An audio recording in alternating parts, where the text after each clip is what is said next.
Hi guys, welcome back to my channel. It's your girl, Ashley. This is something that I have been waiting to do for a very long time. Not that long. I am brand new to BookTube and I have always wanted to get an ARC, an advanced reader's copy, and more specifically, I wanted to get an ARC of Wicked Saints because I am part of the writing community on Twitter, and one of my friends got an ARC of Wicked Saints and I had no idea what it was, and she kept tweeting about it and she was like, oh my gosh, this is so amazing, this is so good. She was doing like almost like live tweets kind of saying what she liked about it and how she was feeling, and I was like, this sounds awesome. So I looked it up and I read the premise and I was like, this sounds awesome. This sounds like just the kind of thing that I want to read. And then I look and I see that it's not available until April 2nd. But I did manage to get an e-ARC of it, so I was able to read it in the beginning of March, and I wanted to wait to film this until it was closer to the release date, which is April 2nd. I actually got the e-ARC, I think a day or two after I pre-ordered it, which I'm glad that I got the ARC because I'm still very much into it and I cannot wait until my copy comes on April 2nd.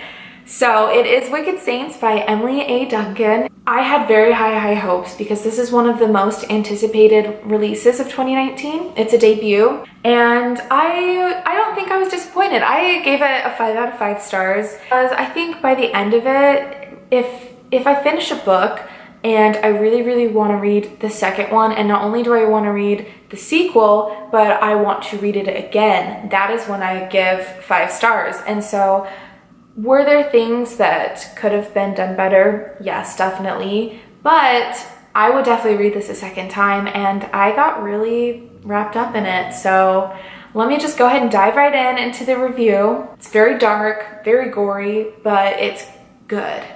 It is good. The descriptions are good, the story is good, the characters are great. The secondary characters are not that strong. They're very one-dimensional. I do think that she's going to go a little more in depth on those characters too in the second and third book. So usually it's the second book where once like the plot is kind of like set out, once the world has kind of been shown to you, you can dive a little bit deeper into the characters. So I definitely think that she'll be doing that. The pacing started off really fast, and I love a fast beginning. Chapter 1 ends with me being like, oh my gosh, I can't believe that happened. Like, I felt all types of emotions just from the first chapter. It made me really excited, and then it kind of slows during the next chunk. And there were parts that I found extremely confusing, but overall, although like part of the pacing was off, I was intrigued for most of the time. There are certain scenes where I was a little confused as to what was happening just because there was so much going on, but I really like fast-paced things, and this was a fast-paced book. Also, if you like Leigh Bardugo's Shadow and Bone trilogy, you will love this. In fact, Nadia reminds me of Alina, except better. Alina's not the most likable character, but I found Nadia really refreshing, and I was pleasantly surprised that I liked her as much as I did. So it's very much like, if you like Leigh Bardugo, you will like Emily A. Duncan stuff. So the story begins with Nadia. She is a cleric, and as far as she knows, she's the only one currently still existing. There used to be clerics where they would have a patron, a god be their patron, but Nadia is special because she can hear all of the gods, and they all speak to her, and they all have different personalities, different ways that they deal with her, and different powers. And I thought that that was extremely unique and really interesting to kind of hear the gods' voices in her head and to see how they interact with her. And some of them are more casual than others. It made me really excited to read. I felt like it was really unique and a really cool idea. And so the very beginning of the story, she's in a monastery she's been there her whole life, and her country is keeping her there, and they have been training her how to learn how to fight, how to learn how to use her magic, so that they can use her to help end this holy war that's happening between these two countries. There's the one country where Nadia is from, where they are very religious and they believe that the gods hold all of the power. And then there were the other country that are mostly blood mages, and Nadia's country sees them as heretics, because in her country, your power is given to you by the gods with their permission, whereas blood mages take power for themselves by using their blood and using spells that basically are like, we don't need gods. And so it has started this huge holy war between the two countries, and they have been at war for centuries, and they're both struggling from the war, and the countries are just crumbling. The book starts off super fast paced. Her monastery gets attacked. She has to run from this blood mage prince, Seraphim, who is the second point of view in the story. It alternates between Nadia and Seraphim. He is this super powerful blood mage, also a prince, and he's kind of blind in one eye, and he's got really bad eyesight. He's an alcoholic for sure. That's one of the big things that you get from Seraphim, is he's like exhausted from being in the war, and he's just drinking away all of his problems and all of his sorrows. And so it's really interesting to see characters that are struggling with themselves and also struggling with the bigger conflict. I'm gonna butcher these. So the High Prince, the blood mages are from Trinavia, and Nadia is from Kalyazi. So the Trinavian prince, he is going after Nadia, and he is trying to kill her and take her power.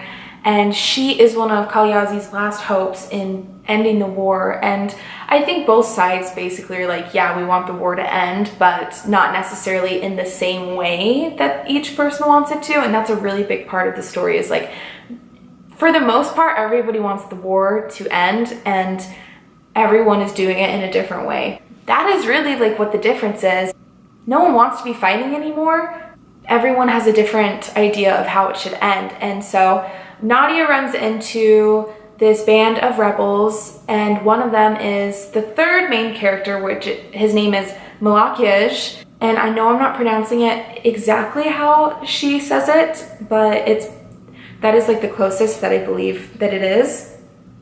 So Malakiaj is also this extremely powerful blood mage, and he is on the run from Trinavia. He's a very interesting character, and you can tell that he is the author's favorite character. He has anxiety and probably depression, and she shows that through, like, he doesn't really sleep, and his fingernails are always, his cuticles are always like chewed up and like bloody. And she gives him like little tics that kind of someone with anxiety would have, and he's very flawed, and he has really interesting motivations, and he sees himself as a monster. Most people would see him as type of a monster. He's super dangerous, and yet you can't help but kind of want to root for him. He basically convinces Nadia to go with him back to Trinavia to kill the king.